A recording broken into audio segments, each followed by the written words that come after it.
ఒకరు వస్తారు తీసుకెళ్తారు అనుకున్నా మీరు 100% దేవుళ్ళకి వచ్చారు. ఆమెను ఏ విధమైన మీరు చిన్నగా ఆమె తీసుకుని వెళ్ళిపోండి, లేడీస్ని పట్టుకొని తీసుకుని వెళ్ళిపోయాను.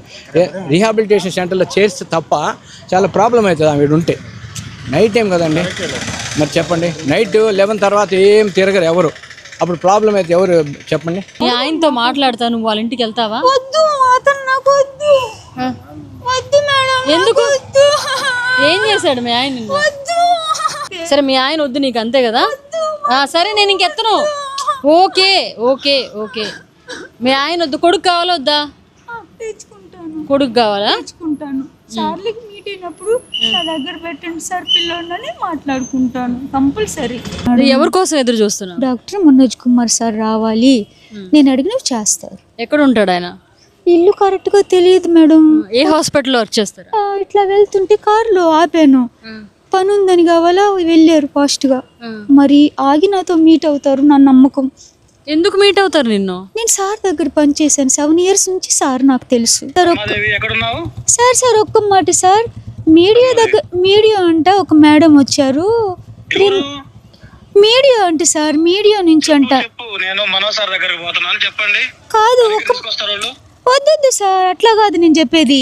నేను ఇక్కడ ఉన్నాను సార్ హాస్పిటల్ దగ్గర. నువ్వెవరమ్మా, ఎందుకున్నావు అంటే డాక్టర్ మనోజ్ కుమార్ సార్ గారి కోసం ఉన్నానని నేను చెప్పాను.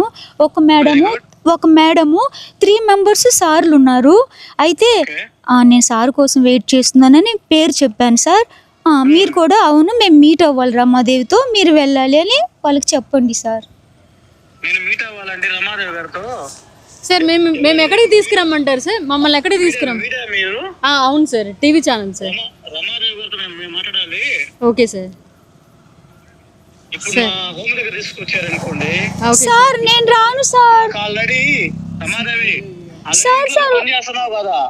సార్ ఒక్క నిమిషం. వాళ్ళు నన్ను తీసుకెళ్తున్నారు, వద్దని చెప్పండి. నేను వెళ్ళను సార్, నాకు బాగలేదు. నేను సార్ వస్తే నేను మాట్లాడాలి. సరే డ్రెస్ తెచ్చి వెళ్ళండి చాలు. నేను ఏం తింటావు? పొద్దున ఏం తింటావు చెప్పు మేడం. చెప్పిల్ల 3 పూట్ల తినను. సరే రేపు నేను తెచ్చిస్తా, ఏం తింటావు? వద్దు, నేను తినేవి డ్రెస్ ఒకటే ఇలేను కదా, ఏదైనా తినాలి కదా నువ్వు. మేడం తినేవి ఎవరు? బిస్కెట్లు తింటావా? తినేవి. పూరి తింటావా? ఒక్క నిమిషం మేడం. తినేవి ఎవరు ఇచ్చినా నేను తీసుకోను. ఎందుకలా? ఎందుకు నచ్చదా? ఫంక్షన్ డబ్బులు వస్తే ఇస్తాను ఇవ్వండి అని అప్పు తీసుకుంటాను. నా ఫంక్షన్ వస్తే నాకు ఎవరు ఇచ్చారో గుర్తుంది, అంగడిలో అప్పు ఇవ్వాలి, అంతే.